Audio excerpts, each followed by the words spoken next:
Europe पर कभी भी हमला कर सकता है रूस। अमेरिकी खुफिया एजेंसियों का बड़ा दावा है यूरोप में नया युद्ध छेड़ना चाहता है रूस। पूरे यूक्रेन पर कब्जा करना चाहते हैं पुतिन। सोवियत संघ के हिस्से को जीतना पुतिन का लक्ष्य है। तो खुफिया एजेंसियों ने ये जानकारी दी है और ये कहा है कि रूस कभी भी हमला कर सकता है यूरोप पे। जैसा कि हमने बताया आपको कि यूरोप के बड़े देश अब सिर्फ देश नहीं बल्कि रूस के लिए टारगेट में तब्दील हो चुके हैं।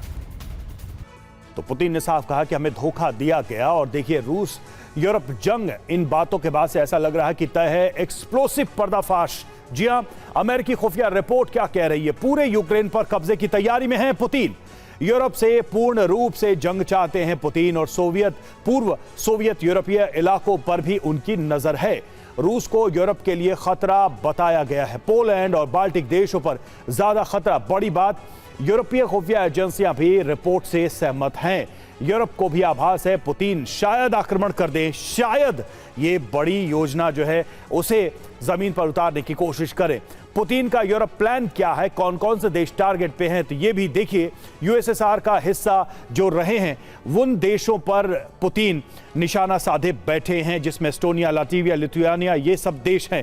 ये पहले यूएसएसआर का हिस्सा थे और जिन देशों पर यूएसएसआर का प्रभाव था उसमें पोलैंड, पूर्वी जर्मनी, चेक गणराज्य, ये वो देश हैं जहां पहले कभी प्रभाव हुआ करता था रूस का। इसके साथ ही जो हिस्सा रहे उसमें यूक्रेन, बेलारूस, मोल्डोवा शामिल है और जिन देशों पर असर रहा रूस का वो है हंगरी, रोमानिया, बुल्गारिया। तो एक पुराना मानचित्र भी साथ में हम आपको दिखा रहे हैं। आज की स्थिति क्या है? तो एस्टोनिया, लातविया, लिथुआनिया नाटो के सदस्य हैं, यानी वो देश जो कभी हिस्सा थे वो अब नाटो के मेंबर हैं। और पोलैंड, बुल्गारिया, रोमानिया ये नाटो और ईयू में शामिल हैं। और साथ ही यूक्रेन और मोल्डोवा की बात करें तो रूस के साथ इनकी सीधी टक्कर। यूक्रेन तो जंग लड़ ही रहा है। बेलारूस रूस के समर्थन में आज भी है।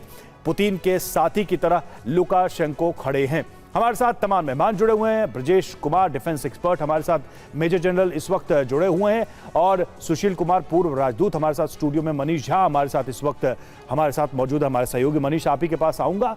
ये जो विस्तृत प्लान है, हमले की योजना है और पूरे यूक्रेन पर एक तरीके से नियंत्रण है, क्या ये बहुत ज्यादा महत्वाकांक्षी योजना है या फिर वो एक ऐसा सपना है जिसे पूरा करने का मतलब है पूरे यूरोप का जल उठना? देखिए, सबसे बड़ी बात यह है कि अमेरिकन इंटेलिजेंस तो उस समय जब सद्दाम हुसैन को लेकर कहती थी कि Iraq weapon of mass destruction बना रहा है और इसके नाम पर इराक पर हमला हुआ, आपने देखा कि क्या हुआ। अमेरिकन इंटेलिजेंस ये नहीं बताती है कि वेनेजुएला अमेरिका पर हमला करने वाला था क्या, इसलिए वो युद्ध करना चाहता है। लेकिन वो ये जरूर बताती है कि पुतिन चाहते हैं यूरोप पर हमला करने के लिए। हालांकि पुतिन ये कहते हैं कि यूक्रेन में तो वो सर्जिकल मोड में जा रहा है, लेकिन अगर यूरोप के साथ जंग होती है तो फिर वैसी स्थिति में बातचीत के लिए कोई नहीं बचेगा। और वो इसलिए क्योंकि पुतिन का मानना यह है कि जो नाटो का विस्तार हुआ है वो रूस को टुकड़े टुकड़े में करने के लिए है। बहरहाल अगर देखा जाए तो रूस और पश्चिमी देशों के बीच जो स्थिति बनी है वो बहुत हद तक जो क्लासिकल मूवी कहें या किताब थी कि सम ऑफ ऑल फियर्स, दोनों पक्षों को लगता है वो हम पर हमला करेगा, इसलिए हमें तैयारी करनी चाहिए। और यही मिसट्रस्ट दोनों को आज इस सीमा तक लेकर चले आया है। और आने वाले समय में अगर परमाणु युद्ध की भी नौबत आएगी तो इसी कंफ्यूजन, इसी मिसट्रस्ट की वजह से। बिल्कुल। और देखिए ये अविश्वास एक तरीके से पुतिन के बयान में भी दिखा, जिसमें उन्होंने साफ साफ कहा कि धोखा किया गया हमारे साथ। और देखिए रूस के जो टारगेट की बात करें उस पर यूरोपीय देश हैं और ब्रिटेन के 10 शहर भी हैं। अगर यूरोप से जंग हुई तो न्यूक्लियर वेपन का इस्तेमाल कर सकता है रूस, ये इस रिपोर्ट पे दावा है। परमाणु अटैक हुआ तो ब्रिटेन के 10 शहरों पर खतरा है, ये रिपोर्ट में कहा गया है। ब्रिटेन का लंदन, लिसेस्टर, एडिनबर्ग तबाह हो जाएंगे, इस रिपोर्ट में यह दावा किया गया है। और रूस से जंग की तैयारी ब्रिटेन भी कर रहा है। ब्रिटेन के चीफ ऑफ डिफेंस ने कहा है लड़ने के लिए तैयार रहे ब्रिटेन। यूक्रेन ने न्यूक्लियर आपात योजना बना ली है।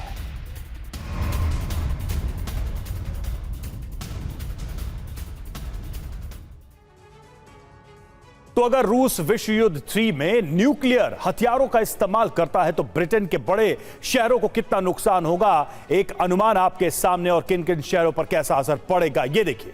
London, Birmingham, Manchester, Leeds, Liverpool और शेफील्ड वो शहर है जो निशाने पर आ सकते हैं। न्यूकासल, नॉटिंघम, ब्रिस्टल, लिसेस्टर, इन शहरों को सीधे निशाने पर रूस ले सकता है। बड़ी बात, लंदन समेत बड़े शहर टारगेट पर रहेंगे, यह भी दावा किया जा रहा है रिपोर्ट में। एक हमले में लाखों लोगों के मारे जाने की आशंका भी है। इंफ्रास्ट्रक्चर पूरी तरह से चरमरा जाएगा अगर इतना बड़ा हमला किया जाता है तो। रेडिएशन का असर लंबे समय तक रहेगा अगर न्यूक्लियर वेपन का इस्तेमाल किया जाता है तो।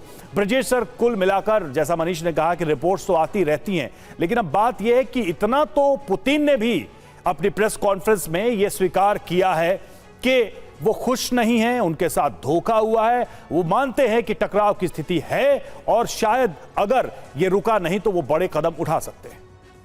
रवि, पिछले 4 वर्षों के करीब युद्ध के बाद पुतिन भी काफ़ी कुछ समझ गए हैं। उनकी सोच तो ज़रूर रही है। एक्स केजीबी के चीफ होने के नाते और स्ट्रॉन्ग यूएसएसआर के वो वकालत करते थे कि पुरानी जो उनकी ड्रीम थी, यूरोप के जो देश आपने गिनाया, बाल्टिक स्टेट्स हों या फिर चेकोस्लोवाकिया या फिर सेंट्रल एशियन रिपब्लिक्स हों, कि वो शायद ख्याति वो यूएसएसआर अभी संभव नहीं है, ये तो वो पहचान गए होंगे। मगर दूसरी बात भी एक और बहुत महत्वपूर्ण है, वो ये कि दुनिया का जो सिक्योरिटी आर्किटेक्चर है, जो ढांचा है, जो यूनिपोलर वर्ल्ड था, वो बदल गया है। किसी ज़माने में रशिया और अमेरिका 2 पोल्स हुआ करते, या यूएसएसआर और अमेरिका 2 पोल्स हुआ करते। पिछले 30 साल तक अमेरिका अकेले पोल था। अभी चीन के एंट्री के बाद में पोल्स मल्टीपोलर हो गए हैं, या एक वैक्यूम सा है, चीज़ें बच रही हैं और सिक्योरिटी की जो समझ है वो लोगों को आ रही है। इस माहौल में अमेरिका जो है, जो सबसे बड़ा एक लीडर रहा है, या लोग कहते हैं कि हेजेमन रहा है, उसने भी सोच के बता रखा है कि भाई रशिया से दोस्ती होनी चाहिए ताकि उसे चीन के साथ जो आगे जो चलनी है लड़ाई, एक सोच की लड़ाई, उसमें उसको फ़ायदा रहे। उसके अलावा वो आर्कटिक ओशन में भी रशिया के कंट्रोल में जो मिनरल्स हैं, एनर्जी सोर्सेज है, पेट्रोलियम है, उसकी तरफ देख रहा है। उसी के साथ यूरोप लेकिन अभी निकला नहीं है सेकेंड वर्ल्ड वॉर या फर्स्ट वर्ल्ड वॉर के मोल्ड से। ठीक है, वो सोचता है कि रशिया हमारा सेट रहेगा। ठीक है, यानी कि एक पारंपरिक जो रहा है रूस को लेकर यूरोपीय देशों का अप्रोच, वो अभी भी बरकरार है और जिस तरह के हालात बन रहे हैं वो स्थिति और ज्यादा गंभीर हो सकती है। और देखिए, रूस पर यूक्रेन का बड़ा ड्रोन से हमला, एक और खबर हम आपको बता रहे हैं, सबसे बड़ा केमिकल प्लांट तबाह हुआ है। ड्रोन स्ट्राइक से प्लांट में आग लगी है और अजोट प्लांट की 2 यूनिट खाक हो गई हैं इस हमले में। तस्वीरें आपके सामने, जिसको लेकर यह दावा किया गया है।